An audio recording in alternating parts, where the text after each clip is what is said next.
नमस्कार, मेरा नाम ध्रुव तिवारी है और आज मैं आपको आरटीई 12(1)सी के बारे में बताऊँगा। आरटीई 12(1)सी के अंतर्गत हो रही इस वर्कशॉप में क्या-क्या ऐसी चीज़ें हैं जो आपके लिए जानना ज़रूरी है, जिसके थ्रू आप एडमिशन के प्रोसेस में अपना काम कर सकेंगे। इस जानकारी के लिए मैं आपको बताऊँगा कि हमारा प्रोसेस किस प्रकार से होता है। ये वर्कशॉप विद्यालयों के लिए, उप शिक्षा अधिकारियों के लिए और डिस्ट्रिक्ट के लिए, तीनों के लिए लाभदायक है। सबसे पहले मैं आपको बताता हूँ हमारा काम क्या होता है। हमारे काम के बारे में आपको बताऊँ मैं। हमारा काम 3 पार्टनर्स के साथ होता है, चाइल्ड एंड पेरेंट, गवर्नमेंट और कम्युनिटी। चाइल्ड एंड पेरेंट हमारे पार्टनर हैं, जो हमें हर प्रकार की डायरेक्टली हमसे कॉन्टैक्ट करके अपनी प्रॉब्लम्स बताते हैं। जो हेल्पलाइन नंबर पे कॉल करते हैं और हमें बताते हैं कि उनकी क्या परेशानी हो रही है और डायरेक्टली उस हेल्पलाइन नंबर के थ्रू ही उनकी प्रॉब्लम सॉल्व करी जाती है। ये एडमिशन प्रोसेस से पहले और एडमिशन के बाद भी ये हेल्पलाइन चालू रहती है ताकि पेरेंट कभी भी कॉल कर सके। गवर्नमेंट सर्विसेज होते हैं जहाँ पे गवर्नमेंट को डायरेक्टली गवर्नमेंट यानी कि उप शिक्षा अधिकारी को अधिकारी उनके ऑफिस में जो कार्य कर्मचारी हैं उन्हें और अ, डिस्ट्रिक्ट ऑफिस में जो कर्मचारी हैं उन्हें डायरेक्टली बताया जाता है इस प्रेजेंटेशन के माध्यम से कि उनका काम क्या होगा आरटीई के लिए। इसमें ताकि पेरेंट डायरेक्टली भी ब्लॉक ऑफिस जाकर या अ, नोडल ऑफिस जाकर या डिस्ट्रिक्ट ऑफिस जाकर अपनी परेशानी का सॉल्यूशन ले सकता है। इसके अलावा है ऑनलाइन एमआईएस सिस्टम यानी कि ऑनलाइन वेबसाइट जिसके थ्रू भी आपको ये दिखाया जा सब जानकारी दी जाती है। जैसे कि मैं आपको दिखा दूँ, ये हमारी वेबसाइट है और यहाँ वेबसाइट पर राज्य परियोजना कार्यालय की ओर से निर्देश, छात्र पंजीकरण के लिए वीडियोज़, स्टूडेंट एनरोलमेंट का वीडियो, नए आवेदनकर्ताओं के लिए निर्देश, ऐसे क और यहाँ भी ऊपर निर्देश चलते हैं, यहाँ भी जानकारी के लिए हेल्पलाइन नंबर, ऐसी सभी जानकारी वेबसाइट पर दी जाती है। इसके बाद आता है कम्युनिटी। कम्युनिटी में पैम्फलेट्स बँटवाए जाते हैं और कम्युनिटी को नर्चर किया जाता है, यानी कि अलग-अलग छोटे-छोटे जो संस्थाएँ हैं, उनसे बात करी जाती है। इसके बाद आता है ऑनलाइन ऐप्स के थ्रू, यानी कि फ़ेसबुक पे ऐड चलाए जाते हैं, व्हाट्सएप पर चलाए जाते हैं, उसके थ्रू भी हम कम्युनिटी तक ये बात पहुँचाते हैं। चाइल्ड एंड पेरेंट एक इंडिविजुअल अप्रोच है और कम्युनिटी एक मास यानी कि ज़्यादा लोगों के लिए अप्रोच है। तो इसके बाद हम आते हैं हमारा प्रोसेस किस प्रकार का होता है। ये एक 7 स्टेप प्रोसेस है। सबसे पहले विद्यालय पंजीकरण तथा सत्यापन। उसके बाद विद्यालय सत्यापन जो उप शिक्षा अधिकारी होता है। पहला स्टेप और दूसरा इंटरकनेक्टेड है। फिर पहले और दूसरा होने के बाद स्टेप तीसरा और चौथा होता है जो है छात्र पंजीकरण और छात्र प्रमाण पत्रों का सत्यापन। ये भी इंटरकनेक्टेड है। जब पहला, दूसरा, तीसरा, चौथा पूरा हो जाता है, यानी कि तीसरा स्टेप होने से पहले दूसरा स्टेप पूरा होना ज़रूरी है और चौथा स्टेप पूरा होने से पहले 5वां स्टेप होने से पहले चौथा स्टेप पूरा होना ज़रूरी है। 5वां स्टेप है छात्रों की लॉटरी। लॉटरी में सीट आवंटन होता है। उसके बाद होता है लॉटरी स्टेट ऑफिस द्वारा करी जाती है। उसके बाद है छात्रों का नामांकन यानी कि छात्रों का स्कूल में एनरोलमेंट। और अगर ये सब होने के बाद स्कूलों में सीटें बचती हैं, तो द्वितीय लॉटरी होती है। द्वितीय लॉटरी किसी भी प्रोसेस से हो सकती है। द्वितीय लॉटरी सीधा स्टेप नंबर 5 से भी करी जा सकती है, स्टेप नंबर 3 से भी करी जा सकती है और इस साल मंत्री जी के कहने पे स्टेप नंबर 1 से भी द्वितीय लॉटरी हुई है, पर ये एक्सेप्शन है, ऐसा पहले कभी नहीं हुआ है और ज़रूरी नहीं है ऐसा दोबारा हो।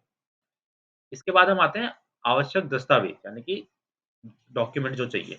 अच्छा, मैं डॉक्यूमेंट के लिए आपको स्ट्रिक्टली बता दूँ, डॉक्यूमेंट जो इसमें दिए गए हैं वही डॉक्यूमेंट चाहिए और इनमें से कोई भी एक डॉक्यूमेंट चाहिए। कोई भी एक डॉक्यूमेंट इसमें से काम कर जाएगा, अलग-अलग डॉक्यूमेंट की ज़रूरत नहीं पड़ेगी। जैसे कि वंचित वर्ग के लिए एक एसटी-एसटी सर्टिफ़िकेट, उसके अलावा ओबीसी सर्टिफ़िकेट, विडो प्रमाण पत्र, डाइवोर्सी प्रमाण पत्र, ऑर्फन, डिसेबल्ड, एचआईवी पॉज़िटिव, ये सब इनमें से कोई भी एक।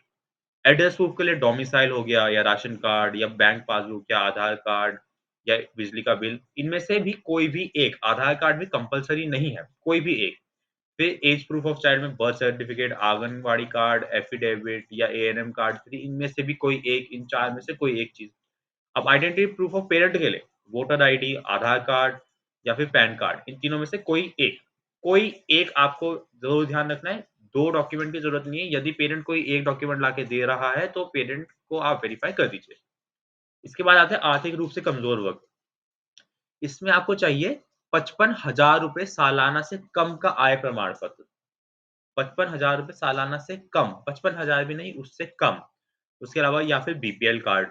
एड्रेस प्रूफ में वही domicile, ration card, bank passbook, Aadhaar card, बिजली का बिल और एज ऑफ चाइल्ड प्रूफ में वही birth certificate, anganwadi card, affidavit, ANM card, identity proof में वही पेरेंट के लिए वोटर आईडी, आधार कार्ड, पैन कार्ड, इन सब में से कोई एक।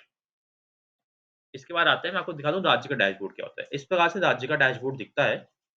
राज्य के डैशबोर्ड में आप देखेंगे पूरे राज्य की सारी जानकारी दी गई होती है। उसके बाद इसी प्रकार जिले का डैशबोर्ड है, इसमें जिले की सारी जानकारी दी गई होती है। और बिल्कुल इसी प्रकार ब्लॉक का डैशबोर्ड है, इसमें ब्लॉक की सारी जानकारी दी गई होती है। सारी जानकारी यानी कि कितनी सीट है, कितने बच्चों ने आवेदन किया है, कितने वेरीफाई हुए हैं, सब जानकारी इधर दी होती है। इसके बाद अब आप हम शुरू करते हैं विद्यालय पंजीकरण यानी कि पहला स्टेप। ये है जो है हमारा 5 स्टेप प्रोसेस है, 5 स्टेप प्रोसेस है ये। प्राइमरी डिटेल्स भरने का, एड्रेस डिटेल्स भरने का, region selection, fee and seat details और बैंक डिटेल्स। सबसे पहले शुरू करते हैं प्राइमरी डिटेल्स। प्राइमरी डिटेल्स में आपको स्कूल का नाम डालना होगा, यूडाइस कोड डालना होगा, कि इंग्लिश मीडियम है, हिंदी मीडियम वो डालना होगा, किस कक्षा तक स्कूल है, यानी कक्षा 8 तक है, 5 तक है, वो डालना होगा। कौन-स टाइप का है, को-एड है, बॉयज़ स्कूल है, गर्ल्स स्कूल है, वो डालना होगा। फिर आती है एडमिन मोबाइल नंबर और contact number. Admin mobile number, contact number आप वही डालिए, जो आपके स्कूल में रहेंगे। ये जो बदलेंगे वो मत डालिएगा, क्योंकि क्या होता है, स्कूल कई बार जो एडमिन नंबर चले जाते हैं, फिर स्कूल पासवर्ड भूल जाता है, उसको पासवर्ड डालना होता है, या अब ये एडमिन नंबर ही आपकी लॉगिन आईडी भी रहेगा, तो उसको लॉगिन आईडी या पासवर्ड डालना होता है, वो भूल जाता है। और फिर उसे नया पासवर्ड मंगाना होता है, तो पुराने नंबर पे जाता रहता है, वो देते नहीं है, तो ऐसी परेशानियाँ होती रहती हैं, इसलिए आप ऐसा मत करिएगा। आप वही नंबर डालिएगा जो उसमें रहेगा। फिर है एंट्री क्लास, यहाँ पे आप वो कक्षा चुनेंगे जिससे आपका रजिस्ट्रेशन है, जो सबसे छोटी कक्षा जिस कक्षा से आपका रजिस्ट्रेशन शुरू हो रहा है वो। फिर है स्कूल इमेज, आप एक स्कूल की फ़ोटो लगा सकते हैं। फिर है ईमेल आईडी, आप यहाँ पे ईमेल आईडी लगा सकते हैं और फिर है वेबसाइट लिंक। ईमेल आईडी मैं आपको सजेस्ट करूँगा आप ज़रूर लगाएँ, ताकि यदि आपका फ़ोन नंबर खो जाता है, नहीं मिलता है, तो ईमेल के थ्रू भी आप पासवर्ड मँगा सकते हैं। उसके बाद है स्कूल डिस्क्रिप्शन। स्कूल डिस्क्रिप्शन में आप अपने स्कूल के बारे में जो-जो जानकारी है छोटी-मोटी वो आप डाल सकते हैं और सब से जैसे ही आप सेव एंड कंटिन्यू करेंगे, आप लॉग आउट हो जाएँगे। लॉग आउट होने के बाद आपको रिज़्यूम रजिस्ट्रेशन बटन पे क्लिक करना होगा, जो पहले दिए गए रजिस्ट्रेशन बटन के अंतर्गत ही आएगा। वहाँ पे आप रिज़्यूम रजिस्ट्रेशन पे क्लिक करेंगे, आपको एक ओटीपी रिसीव होगा। ओटीपी जो आपको रिसीव होगा, वो आपके एडमिन मोबाइल नंबर पे या फिर दूसरे नंबर पे, जो भी आपने दिया उनमें से एक पे रिसीव होगा। उसको रिसीव करने के बाद आप यहाँ पे ओटीपी डालेंगे, रजिस्ट्रेशन पे जाएँगे, अपना नंबर डालेंगे, ओटीपी भेजने की रिक्वेस्ट करेंगे, ओटीपी आएगा, ओटीपी वेरिफिकेशन बटन पे डालेंगे और ओटीपी को सत्यापित करेंगे। उसके बाद आपसे माँगी जाएगी एड्रेस डिटेल। एड्रेस डिटेल में आप बहुत ध्यान दीजिएगा। सबसे पहले आपको अपना राज्य डालना है, डिस्ट्रिक्ट डालना है, ब्लॉक डालना है। फिर रूरल स्कूल है, अर्बन स्कूल है, वो डालना है। फिर नगर निगम रुद्रपुर, जैसे यहाँ पे इनका नगर निगम रुद्रपुर है, ये डाला हुआ है। तो आपका नगर निगम, नगर पालिका परिषद, नगर पंचायत जो भी है, आप वोट चुनेंगे यहाँ पे। उसके बाद आता है आपका स्कूल किस वार्ड में है या किस ग्राम पंचायत में है, वो जैसे ही आप चुनेंगे, तो यहाँ पे वार्ड या ग्राम पंचायत की एक लिस्ट खुल जाएगी। उस लिस्ट में से आपको चुनना है कि आपका स्कूल किस वार्ड या ग्राम पंचायत में है। वो चुनने के बाद आप पिन कोड डालें अपना। जैसे ही आप अपना पिन कोड डालेंगे, आपका स्कूल सिलेक्ट हो जाएगा। अब ये स्कूल क्या है, ये वो उन बच्चों को दिखाया जाएगा जो आपके वार्ड में हैं। जो जो भी बच्चा ये स्कूल चुनेगा अपने वार्ड की तरफ से, उसको ये स्कूल दिखाया जाएगा। इस प्रकार से स्कूल की मैपिंग होती है। तो यहाँ पे आपको ध्यान देना है कि आप वार्ड नेम बिल्कुल सही डालें। अगर आप गलत डालेंगे तो परेशानी हो सकती है बहुत ज़्यादा। उसके बाद अपना पोस्टल एड्रेस डालिए और इसको सेव एंड कंटिन्यू करिए। फिर आपको रीजन सिलेक्शन करना होगा। यहाँ पे आपसे पूछा जाएगा कि आपके पड़ोसी वार्ड कौन से हैं? यानी कि जिन वार्ड की सीमा आपके वार्ड से मिल रही है, वो कौन से हैं? आप चुनिए यहाँ पे अपने ब्लॉक से आप चुन सकते हैं, फिर आप डिस्ट्रिक्ट से भी चुन सकते हैं। क्योंकि कई बार कुछ ब्लॉक वार्ड जो होते हैं, वो एक ब्लॉक के कोने पे आते हैं, जो दूसरे ब्लॉक से मिल रहा होता है। तो वो डिस्ट्रिक्ट में भी आप चुन सकते हैं। नज़दीकी पड़ोसी ब्लॉक से भी 2 वार्ड आप चुन सकते हैं। ये करने के बाद आपसे स्कूल की फीस और सीट डिटेल माँगी जाएगी। आप यहाँ पे स्कूल की सारी फीस डालिए। उसके बाद सीट डिटेल्स कैसे भरी जाएँगी आपको बता दिया जाए। आप देखेंगे यहाँ पे लिखा होगा 2020 में नए प्रवेश हेतु कुल सीटें 64। यानी कि यहाँ पे स्कूल ने लिखे कि हाँ भैया हमारे स्कूल में 64 सीटें हैं 2000 पहली कक्षा 1 में 2020 में। तो उस हिसाब से आरटी की वेबसाइट ने खुद कैलकुलेट करा कि भई इनको 16 सीटें इनको आरटी के तहत 25% में आएगी। तो ये 16 नहीं लिखेंगे, ये पूरा 64 लिखेंगे। समझ रहे हैं आप? आप पूरी की पूरी 64 सीटें डालेंगे इधर 16 नहीं डालेंगे। 64 सीटें डालने के बाद वो खुद कैलकुलेट करेगा 16 है। तो अगर 100 सीटें हैं 100 डालेंगे तो 25 खुद करेगा। 4 डालेंगे तो वो 1 अपने आप करेगा। ये वो खुद करेगा। ये डालने के बाद आप सेव एंड कंटिन्यू करें। सेव एंड कंटिन्यू होने के बाद आप देखेंगे आपसे बैंक की अकाउंट डिटेल माँगी जाएगी। यहाँ पे आप पूरे बैंक की अकाउंट डिटेल डालें, खाताधारक का नाम, खाता संख्या की पुष्टि करें, दोबारा डालना होगा, बैंक का नाम, आईएफएससी कोड दोबारा डालना होगा और उसके बाद आप डिक्लेरेशन पे क्लिक करके सबमिट करेंगे। फिर आपको स्कूल की जो-जो आपने जानकारी दिखी भरी है, सारी जानकारी दोबारा दिखाई जाएगा। यानी कि primary details, address details, region selection, fees और सीट डिटेल्स। ये सब करने के बाद आपको अगर आपने सारी जानकारी सही है, आप चेक करें, सारी जानकारी यदि बिल्कुल सही है, तो आप सबमिट डिटेल्स करिए। डिक्लेरेशन में क्लिक करके सबमिट डिटेल्स करिए। वरना आप एडिट डिटेल्स करिए, सारी डिटेल फिर से ठीक करिए और फिर से इस यहीं पे आकर उसको सबमिट कीजिए। आप डिक्लेरेशन में क्लिक अगर आपको लग रहा है सारी डिटेल सही है, तो डिक्लेरेशन में क्लिक करिए और सबमिट करिए। इसके बाद शुरू होता है विद्यालय सत्यापन का प्रोसेस जो है उप शिक्षा अधिकारी द्वारा। जैसे कि आप देख सकते हैं, जैसे ही उप शिक्षा अधिकारी लॉगिन करते हैं, उनको डैशबोर्ड पे लिया जाता है, जो मैंने आपको पहले डैशबोर्ड दिखाया था। यहाँ पे देखिए मैं आपको डैशबोर्ड दिखा चुका हूँ फिर से दिखा देता हूँ। कुछ इस प्रकार डैशबोर्ड दिखेगा। इसमें आप देखेंगे यहाँ पे विद्यालय करके एक लिखा है, विद्यालय का बटन है, विद्यालय लेफ्ट साइड में आप देखेंगे दूसरा बटन विद्यालय। आप विद्यालय पे क्लिक करेंगे तो आप इधर आ जाएँगे जो कि है आपके कितने विद्यालय पंजीकृत हैं। आप पंजीकृत विद्यालय के बटन पे क्लिक करेंगे, उसके बाद पंजीकृत विद्यालय यानी कि जिन्होंने आरटी के अंतर्गत पंजीकरण किया है, उसमें आपको सारे विद्यालयों की लिस्ट आ जाएगी। अब यहाँ पे 5 बटन दिए होंगे, डिटेल्स, रीचेक, एडिट, रिजेक्ट और एक्सेप्ट। हम शुरू करेंगे डिटेल से जो कि 5वाँ नंबर का बटन है। डिटेल्स यानी कि इस पे क्लिक करने पे आपको स्कूल की सारी जानकारी दिख जाएगी। स्कूल में कितनी सीटें हैं, एड्रेस क्या है, फीस कितनी डाली है, सब दिख जाएगी। आप उसको अच्छे से जाँच लें। अगर आपको लगता है सब सही है, तो आप स्कूल को एक्सेप्ट करिए यानी कि नंबर 1 का बटन एक्सेप्ट। अगर आपको लगता है कि भैया स्कूल ने गलत डिटेल डाली है और आपको स्कूल से ही ठीक करवाना है, तो आप उसको रीचेक के लिए भेजें। अच्छा रीचेक के लिए भेजने के लिए एक और बात, आप स्कूल को रीचेक के लिए तभी भेजें अगर स्कूल ने अपना रजिस्ट्रेशन प्रोसेस स्कूल का रजिस्ट्रेशन प्रोसेस चल रहा है। अगर स्कूल का रजिस्ट्रेशन प्रोसेस बंद हो गया, स्कूल रजिस्ट्रेशन का प्रोसेस जो होता है, जो टाइमलाइन होती है, वो खत्म हो गई है, तो रीचेक के लिए ना भेजें, स्कूल अपने आप को ठीक नहीं कर पाएगा, उसको सिर्फ एडिट में डालें। एडिट करके खुद चेंज करें। ये करने के बाद आपको अगर अगर आपको लगता है कि स्कूल तो भैया आरटी के अंतर्गत आता ही नहीं है, तो आप उसको रिजेक्ट कर सकते हैं। यानी कि कुछ ऐसे स्कूल जो माइनॉरिटी स्कूल हैं, स्कूल बंद हो गए हैं, स्कूल का रजिस्ट्रेशन नंबर वैलिड नहीं है, तो आप स्कूल को रिजेक्ट कर सकते हैं। नहीं तो आप एक्सेप्ट कर लीजिए अगर सब सही है तो। यहाँ पे आपको बहुत ध्यान रखना है कि सारी जानकारी ठीक से चेक करी गई हो, वरना क्योंकि आप इसी प्रोसेस के थ्रू प्रॉब्लम आ सकती है आगे चल के। ये होने के बाद छात्र पंजीकरण। छात्र पंजीकरण के लिए भी एक बटन दिया होगा, छात्र पंजीकरण का छात्र उस पे क्लिक करेगा। वही उसी तरह का 5 स्टेप प्रोसेस है ये।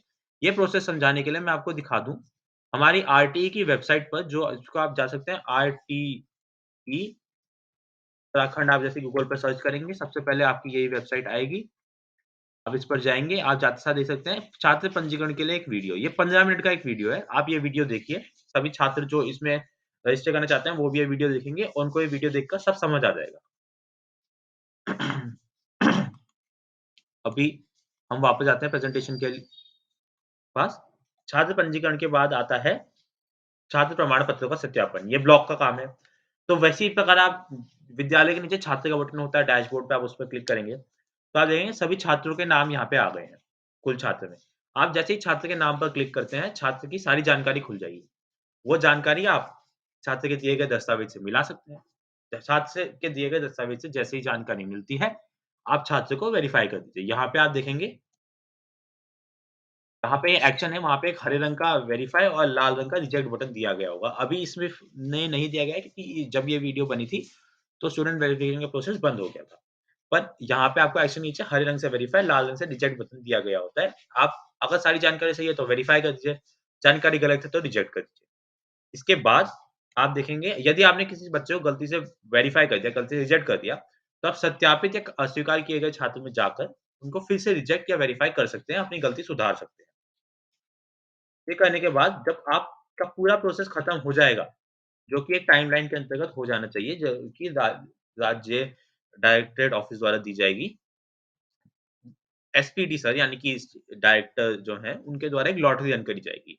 लॉटरी रन करने के बाद सभी स्कूलों में आवंटन हो जाएँगे और स्कूलों में एनरोलमेंट का प्रोसेस चालू हो जाएगा। एनरोलमेंट प्रोसेस के लिए भी आप देखेंगे, वेबसाइट पर एक 2 मिनट की वीडियो दी गई है, जो कि मैं प्ले करके आपको दिखा देता हूँ। हम आरटी की वेबसाइट पर जैसे ही जाएँगे,